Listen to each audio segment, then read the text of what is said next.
বেশি জেনে গেছিস রে তুই বুড়িমা। তোকে মরতে তো হবে।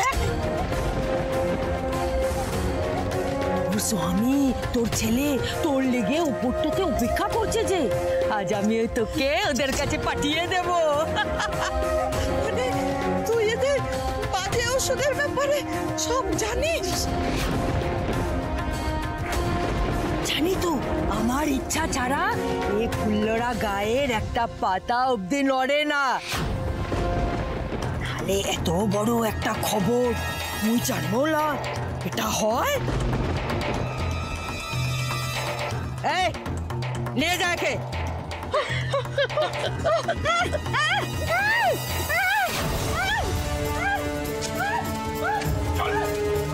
এখন একজন জেনেছে, এরপর দুজন জানবে, তারপর সারা গা।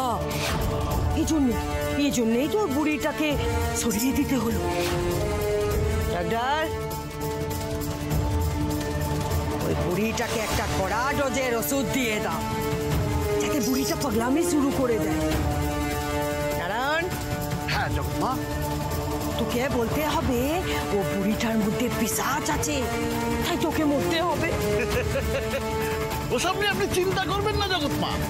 আমি ভরে পড়লেই ঠাকুর আমার মধ্যে আসে এবং সেটা গ্রামের সবাই বিশ্বাস করে। ওই বুড়ির ব্যবস্থা আর রাতেই করে দেবো। সব হয়তো সহজ হবে ক্লাই পণ্ডিত। বুড়িটো লালনের চোখের মনিটো আছে, হ্যাঁ, একদম নিজের ছেলার মতো আগলায় রাখে ওকে। সো যতদিন লালন আছে ততদিন তুমি ওর কিচ্ছু করতে পারবে ক্লাই। কখন লালন থাকবে ক্লাই? আমি যা বলছি সেটা কর তুই। কেনে মা? সবার সামনে তো তুমি ওই লালন রে আমার থেকে বেশি ভালোবাসো আর আমাকে অপমান করো। সবই নাটক রে বেটা, সবই নাটক করতে হয়। লালন তো আমার কথায় ওঠে বসে। এই গ্রামে সব লোক তো লালনকে খুব পছন্দ করে। ওকে দিয়েই সব কাজ তো করাতে হবে। যে কথাটা বললাম ভালো করে মাথায় ঢুকিয়ে নাও।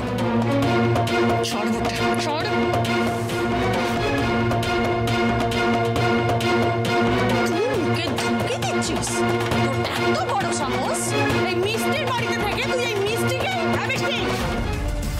ছাড়, চল এখান থেকে, এদের মুখ লেগে লাভ নেই। ছাড় মানে?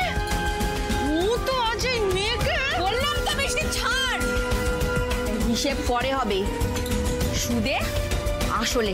চল ছাড় বটে, তোকে দেখে নেব।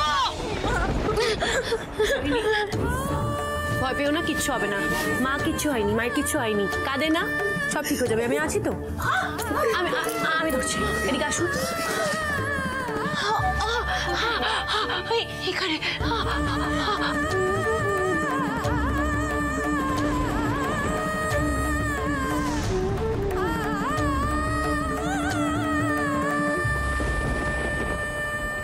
হাত তো ছাড়, ছাড় বলছি, ছাড়। ও মেয়েকে আজ আমি শেষ করে দেবো। ছাড় বলছি। তুই কেন কিছু বললি না? কেন ওর হাত ধরে টানতে টানতে নিয়ে চলে এলি? তুই না আজ আটকালে ওই মেয়ের আমি হাত মুখ ভেঙে দিতাম। ওর এত বড় সাহস, ও মুখে চোখ রাঙাইছে। চোখ যদি আমি গেলে দিয়েছি তো মোর নামও মিষ্টি না।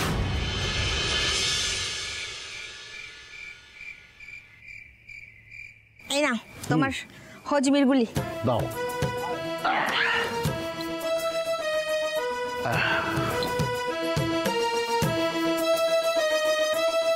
শোনো, আজ রাতে আমাদের গায়ে এক বিশাল কাণ্ড ঘটবে। কি গো? তাহলে শোনো।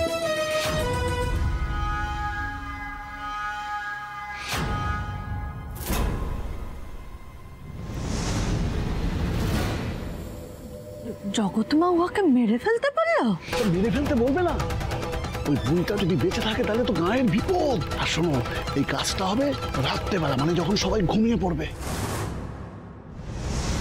ওকে নজরে নজরে রাখবে, ও যেন বাইরে বেরোতে না পারে, বুঝতে পেরেছ? বলছি মা মিষ্টি, তুই আমার ব্যাগে ওই পরচুলা কাপড় এসব দিয়ে দিয়েছিস তো? হ্যাঁ, আমি সব গুছিয়ে দিয়েছি। খুব ভালো, খুব ভালো। আর একটা কথা, জগৎ মা বলেছে এই কাজটা যদি আমি ঠিক মতো করতে পারি তাহলে আমাকে অনেকগুলো টাকা দেবে। হ্যাঁ, এখন ভালোই ভালোই এই কাজটা মিটলে হয়। হ্যাঁ হ্যাঁ, মিটবে মিটবে, জয় বলে দেখ।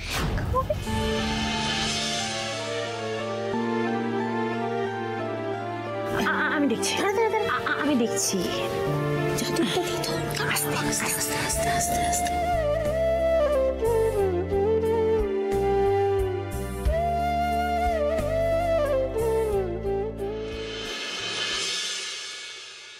মুখে মেরো না, ছাড়ি দাও, ছাড়ি দাও, মুখে মুখে মেরো না, মেরো না মুখে, ছাড়ি দাও, ছাড়ি দাও, মুখে মেরো না, ছাড়ি দাও, ছাড়ি দাও, মুখে মেরো না, মুখে ছাড়ি দাও, ছাড়ি দাও, মুখে মেরো না, মেরো না, মেরো না, ছাড়ি দাও, ছাড়ি দাও, মুখে মেরো না, মুখে মেরো না, ছাড়ি দাও, ছাড়ি দাও, মুখে মেরো না।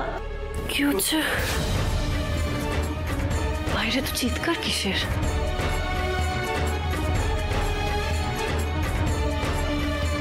এটা তুমি কি বলছো বলো তো? এটা কি করে সম্ভব? ও যদি কিছু জিজ্ঞেস করে আমি কি উত্তর দেব? একটু যে বলবে না, তা ওই মেয়েকে কিন্তু বাড়ির বাইরে একদম বেরোতে দেওয়া যাবে না, এই আমি বলে দিলুম।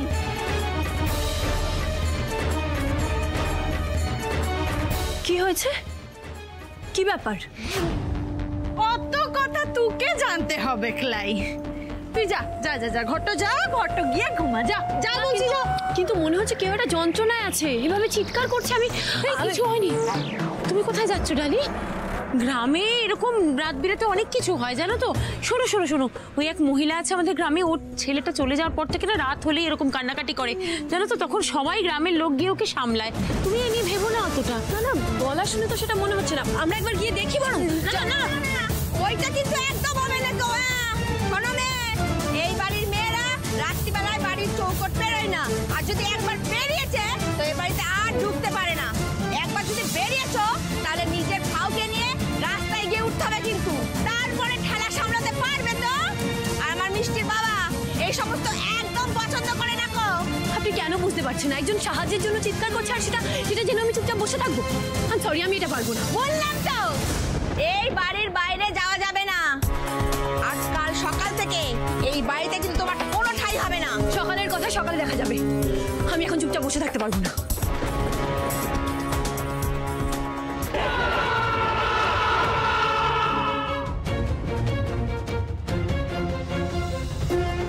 চোখের সামনে রক্তিবাবু সর্বনাশ হতে দেখেছি।